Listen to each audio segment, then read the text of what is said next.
Attention conducteur, c'est l'heure de votre quiz quotidien. Concentration et observation seront vos meilleurs atouts. Cette rue est à sens unique pour les voitures. Oui, réponse A. Non, réponse B. Cette rue est à double sens pour les cyclistes. Oui, réponse C. Non, réponse D.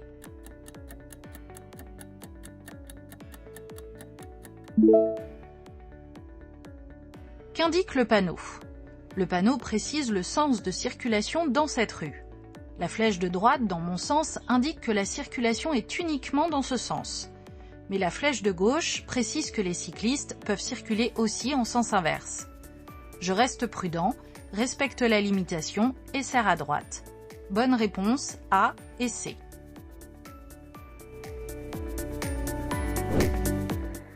La signalisation autorise le véhicule blanc à rejoindre ma voie. Oui, réponse A. Non, réponse B. Je reste vigilant face au comportement du conducteur.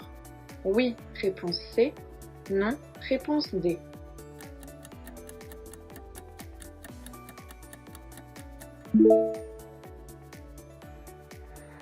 Qu'indique la signalisation? Je circule hors agglomération. Les véhicules arrivant en face ont un créneau de dépassement, soit 2 voies pour leur sens de circulation.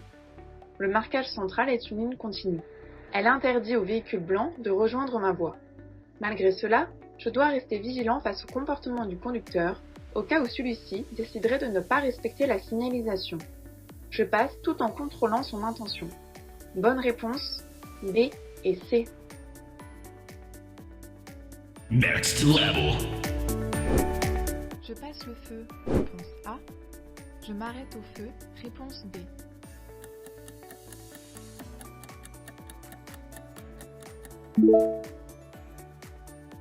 Pourquoi s'arrêter? La règle est que tous les usagers doivent s'arrêter face à un feu orange. En effet, le feu orange annonce l'arrivée imminente du signal lumineux rouge, qui impose l'arrêt à hauteur du feu. De plus, personne ne me suit. Je peux m'arrêter en toute sécurité. Bonne réponse, B. Congratulations. La signalisation autorise le dépassement. Oui, réponse A. Non, réponse B. Je dépasse. Oui, réponse C. Non, réponse D.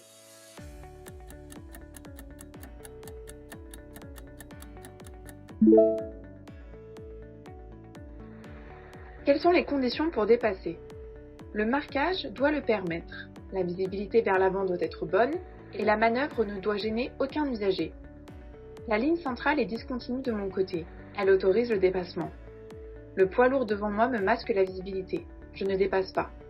Bonne réponse, A et D.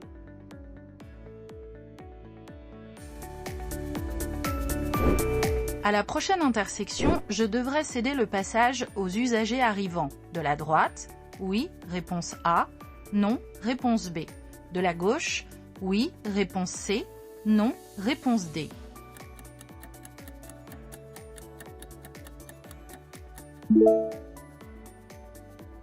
Qu'indique ce panneau? Une intersection à environ 150 mètres, hors agglomération. Le symbole précise qu'il s'agit d'une intersection où je serai prioritaire. Même prioritaire, je ralentirai pour m'assurer que les usagers présents me céderont bien le passage. Bonne réponse, B et D. Je circule hors agglomération. Je vais rencontrer une intersection dans 150 mètres. Oui, réponse A. Non, réponse B. Je serai prioritaire à l'intersection. Oui, réponse C. Non, réponse D.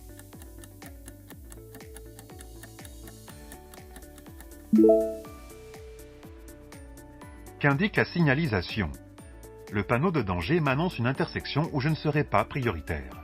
Le panonceau, lui, complète le message en m'indiquant qu'elle se trouve à environ 150 mètres. Bonne réponse, A, D.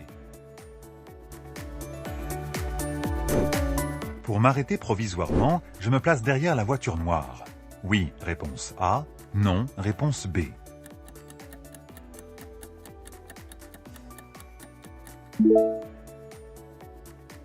Est-il possible de m'arrêter ici? J'arrive au niveau d'un parking et toutes les places sont déjà occupées. En m'arrêtant ici, je gênerai forcément l'accès au véhicule noir. Je ne peux en aucun cas m'autoriser cette infraction qui représente un arrêt gênant. Bonne réponse, B. En stationnant sur du plat, je n'ai pas besoin d'actionner le frein de parquage. Oui, réponse A. Non, réponse B.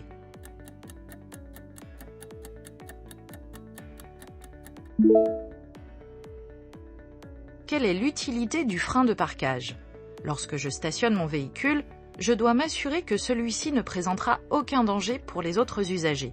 Je dois serrer le frein à main ou frein de parquage. En effet, si l'enrobé est légèrement incliné, il ne faudra pas que mon véhicule se déplace et devienne dangereux. Bonne réponse, B. Après cette intersection, le long du trottoir, je peux déposer un passager. Oui, réponse A. Non, réponse B. Je peux stationner pour aller chez un ami. Oui, réponse C. Non, réponse D.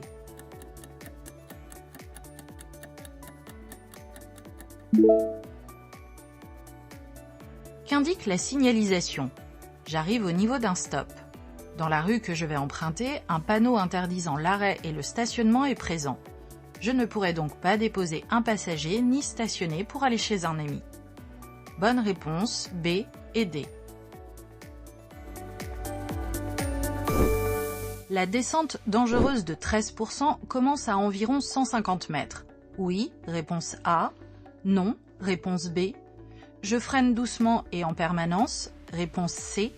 Je freine par intermittence et j'utilise le frein à moteur. Réponse D.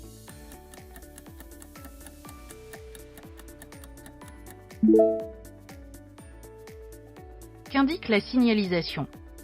Le panneau triangulaire signale une descente dangereuse de 13%. Un panneau de danger implanté hors agglomération nous informe que le danger se trouve à 150 mètres environ.